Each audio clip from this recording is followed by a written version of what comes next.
Today we're going to make a naan recipe for meatballs. I have made meatballs for many parties, for many friends on many occasions, and people are often like, give me a meatball recipe, they're so delicious.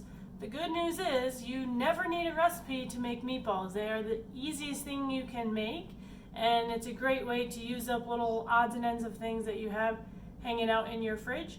So I'm going to take you through my process, and then you can adapt it to making meatballs with whatever materials you happen to have on hand in your pantry, and you might learn a thing or two about the types of things you want to keep in your pantry all the time. So here we go. First thing we're going to need is meat, right? It's a meatball. So what I took out last night from the freezer is 1.5 pounds of ground beef and about 1 pound of sausage. These are from bulk meat buys that we get from a local farmer, a local rancher in a nearby town. So we have a ton of this on hand. This is going to make a huge recipe of meatballs, so we can eat on these all week and then throw some in the freezer for a quick meal some other time. So I'm going to set these aside to use in my meatballs. Next thing I want is some kind of vegetable in there. I like to hide vegetables in meatballs, and the obvious choice is the little scraps of onions that I have hanging around in the fridge. Those are definitely going in there. If I had like a half a bell pepper or something, I might throw that in. Try to avoid things that are really wet, like cucumbers and tomatoes and things like that. But you could add spinach or kale or any other kind of green that would go well. I don't have any cooking greens in the fridge right now, so they're going to be pretty meat heavy and low on the veggies this time. I do have some parsley, some fresh parsley. Normally I don't put fresh herbs in meatballs, but since I have a bunch of it, I'm going to use it. You could very easily use dried parsley or another dried herb instead. Something else that you could use in your meatballs, I have always cans of green chilies in my pantry. Since I'm putting sausage in this mix, I'm probably not going to go too heavy on the extra spices. I'm going to leave these out today, but these would be nice in a meatball. You could also put some cheese in your meatballs. I sometimes do that, sometimes I don't. Today I think I'm going to skip the cheese, but it's an easy thing you can crumble or shred and mix together with your meatballs. I always have an egg in there, at least an egg for a binder, maybe 2 since I'm using so much meat today. And then breadcrumbs. These are homemade breadcrumbs from scrap sourdough, because we all have sourdoughs going on right now. So I'm going to use these to get the meatballs to the texture that I would like. And then some other options for flavor. You could use a spice blend, or you could make a blend of your own. That's nice to throw in there. Or if you want some liquid seasoning, look in your fridge. You probably have a bottle of something that's been in there for a while. Soy sauce and Worcestershire sauce are good options to throw in there as well. That pep up your meatballs a little bit. Nobody likes a boring meatball. So here we go. I'm going to start by opening up the meat into my big bowl. And meatballs can go in many things. You can have them on pasta, you can put them in sandwiches, you can put them in soups, you can just heat up a nice crusty roll and have a roll with some meatballs and cheese and peppers. I'm getting really hungry right now. So here's our pork and our beef. And I should have planned this through a little bit better. I should have chopped my vegetables first so that I don't have disgusting hands. I'm going to have to wash my hands and then get back to my meatball making. So pause for one moment. Okay, so now I have clean hands. I'm going to hit up my vegetables. And I don't like my meatballs to have big chunks in them. So I'm going to cut everything up nice and small. If you have a food processor, you can very easily do this in a food processor. I just used mine for something else and I didn't feel like cleaning it, so there you have it.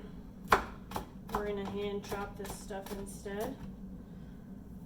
You could throw garlic in there, or shallots, or anything else from the onion family. If you have like shredded zucchini, that might be nice in there. Sun-dried tomatoes. Sometimes I'll take pesto and I'll mix pesto in there. That's basically just herbs and oil and some nuts. Meatballs are extremely forgiving, so you can experiment and be as creative as you want. And if your family does not like to eat veggies, they are a fantastic way to get more sneaky veggies in your diet. You can use turkey. Turkey makes delicious meatballs, actually. So if I had that, I would be using it. But like I said, making meatballs is a great way to just work through some stuff that's been sitting in your fridge if you're not going grocery shopping as often as you used to, or if you just need a last minute idea for a meal. If you have people coming over and you want to impress them a little bit, get some meatballs on the table. Nobody is going to turn away from that. Okay, so I have my onions and my parsley in there with the meat. I grabbed an extra egg. Since I'm using so much meat, I figured I'd throw more. I normally only use one, but I also normally only use about a pound of meat. So we can get that out of the way. I'm going to crack a couple eggs in there. I'm going to move my bowl over so you can see it a little bit better. Here we go. Looking good so far. I know that's going to be real wet. So before I even get my hands in there, I am going to toss in, I obviously don't measure anything, so I don't know, a handful, maybe 2 handfuls. I don't know how big your hands are. Get some breadcrumbs in there. You can always add more. So once I start mixing, I usually just use one hand for the mixing and I keep one hand free for other ingredients. So if I was going to use my spices to add, or my soy sauce, I would open that up now so that I don't need to do any two-handed jobs once I get this hand disgusting up in my pile of ingredients. So you're just going to mash all that stuff together. And as you make your mixture, you're going to be able to tell if there's too much liquid, not enough liquid, and then you can adjust the seasonings and the ingredients accordingly. You want it to feel really pasty. It needs to be able to hold together so that you can make meatballs. Obviously, that is the whole point of what we're doing. This is not quite defrosted, so I'm going to have to squeeze real hard and get my hands really cold. Hoping that I've never gotten frostbite for making meatballs, but I'm hoping that this is not the time that happens for the first time in history. That wouldn't be cool. I am counting on this sausage to provide all of the seasoning I need, so I may not add any extra pepper or salt or dried herbs. We will see once they're done if that was a good call or not. You can always put ketchup on anything, right? So no such thing as a bad meatball. This is a great thing to make. If you think you suck at cooking, you really can't screw this up. So this is feeling pretty good. It's a little sticky, but I don't like to have a ton of breadcrumbs in my meatballs, so I'm not going to sweat it. And you can see how it's kind of coming together and everything's evenly distributed. So I'm going to call that good there, and then we're going to go over to the stovetop. Okay, so now we have our meatball mixture. We don't have meatballs yet. So the next thing we need to do is shape the meatballs and get the pan ready to fry the meatballs. So I have my big cast iron pan here. It's big, but I'm going to have to do multiple batches. And this takes a little bit to preheat, so I'm just going to get that guy on medium. And then I have a selection of oils to put in the pan to cook the meatballs in. I have some butter and olive oil, avocado spray, and I have some bacon grease, so I'm going to go for the bacon grease. Put some of that in there. You don't need a ton because there's a lot of fat in the meat, but it's nice to have something to get them started. So while I'm waiting for my pan to get ready, I'm going to start shaping my meatballs. And everybody has a personal preference of what size they like their meatballs to be, but mine are like, that's a good size to me. So I'm going to try to make them as even as I can, and you'll get a feel for it as you go. If they're not perfect, it really doesn't make that big of a deal. Just make them as close as you can. Try to get the bits of onion and stuff that are going to try to stay in the bowl to make it into your meatball. So I'm just grabbing a clump of mixture and rolling it between my palms to make it as even as possible. And you're also kind of putting some pressure to pack it together so that it stays intact in the pan. That's the most annoying thing about meatballs. When they're not put together very well, they kind of fall apart in the pan and just make a big meaty mess, which still tastes good, but they're not meatballs. So do your best to get your technique down. Take your time. It's a little meditative, especially when you have a big old bowl of meat to go through. Try not to jump the gun in getting them in the pan when the oil's not quite hot, because then that'll also make it a bit more messy and less uniform. So I'll probably fill up this plate and then test the pan and see if it's ready to get the meatballs put in. So while this pan is still heating up and I'm still in the process of making meatballs, let's talk about process from here. So once I have my meatballs, they go in the pan. I'm going to brown them all. I'm going to set them aside as I need space in the pan in an extra dish. And then they're all going to go back in the pan, and I'm going to add some kind of a liquid or a sauce. So what I want to do today is make a little beef broth, and I usually don't have beef broth on hand. So I like to keep this stuff in my refrigerator. It's called Better Than Bouillon. It's a paste. And you just mix it with water, warm water, and voila, you have an instant bouillon. It doesn't taste disgusting like the little cubes do. So it takes up way less space than big cartons of beef broth. So I like to have this on hand. You could also just put a simple marinara sauce or your favorite pasta sauce in there, or even just water, or wine or beer or something, just some kind of liquid, because you're going to steam these guys after you brown the outside. You want to make sure the meatballs are cooked all the way through. An alternative is to put them in the oven and bake them. I don't do that as often, but occasionally I'll do that if I need, like the burners on the stovetop and I just want to get something in the oven, but I always have to Google a recipe. So if you take that route, just look what temperature and how long you need to put them in the oven, and then after you brown them, you can throw them in the oven and forget about them for 20 minutes or so. So since I have my bouillon out, I also have some water that it's going to go in, and I can use that to test to see if my pan is ready for meatballs. So I'm going to flick a little bit of water in the pan. I can hear it sizzling, so that means the meatballs are going in. So I'm going to take my meatballs, give them a little bit of room in there. You don't want to pack them in too close, but I also don't want to do 17 batches, so I'm going to get them in as close as I can, as many as I can.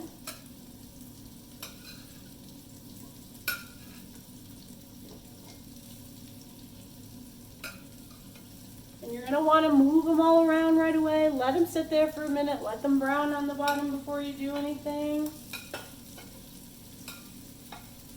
That's pretty good. So I'm going to let those sit for a minute. I'm going to ball up the rest of this meat mixture, and then we'll be right back. So as you can see, the first batch is pretty much almost done. I've just been pushing these around to flip them, and if it has any big red spots, I'll keep turning them around, but the ones that are looking pretty brown on each side, taking out, putting into that other bowl. It doesn't matter if they're perfect because you're going to steam them in the sauce or the juice that you put in there later, so it doesn't matter if they're completely brown all the way around. Mostly it's how patient am I, how long can I wait, and then when they're good enough, they go in the pan. and then I'll add my second plate, repeat that process, and then it's time for broth. Okay, these are looking really close. So here's what we're gonna do next. I'm gonna take the reserved meatballs that are already browned, add them back into the pan. All the juices, all of the bits.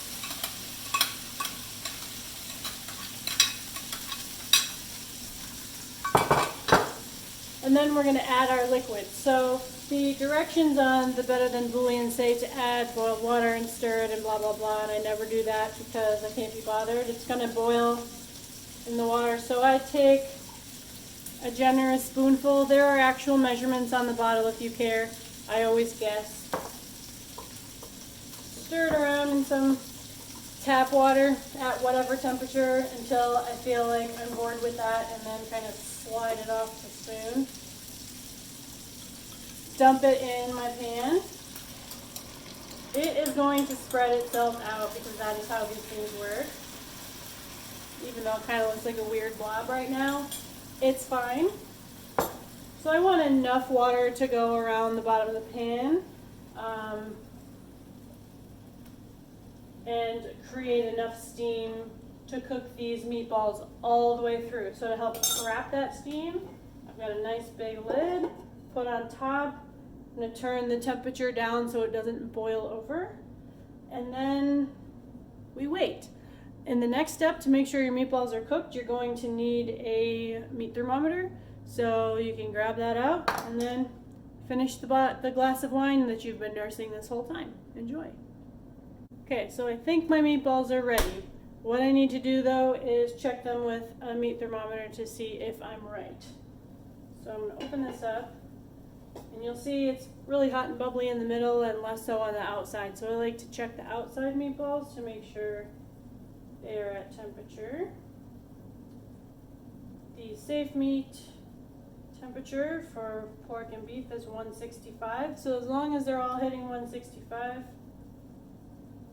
I can feel confident that my meat is cooked all the way through. So I've got kind of a thin sauce, which is totally fine. If you want to keep it that way, you can keep it that way. If you want to thicken it up a little bit, then you can turn to some cornstarch. So you can take a spoonful. What size? Doesn't matter. Take a spoonful. Put it in a bowl. And then scoop up some of the hot juice from the pan. And stir it around. You'll get a little bit of a paste going, a nice consistent paste, like that. Then you take that and pour it back into the pan.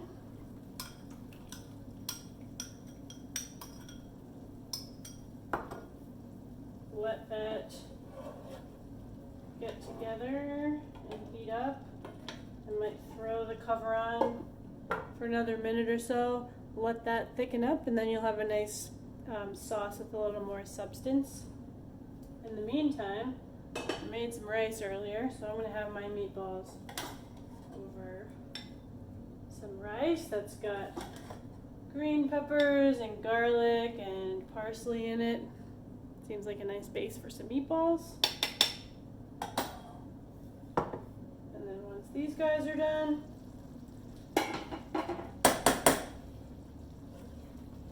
about a few, a little bit of sauce. You can throw some veggies on there, have a salad on the side, but that I would say is a pretty nice meatball. So the last thing you need to do with your meatballs is put them in your belly. And this looks like a really delicious dinner.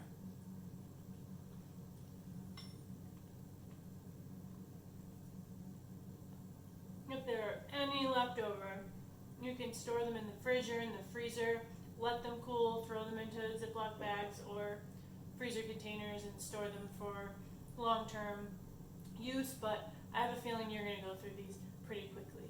Enjoy.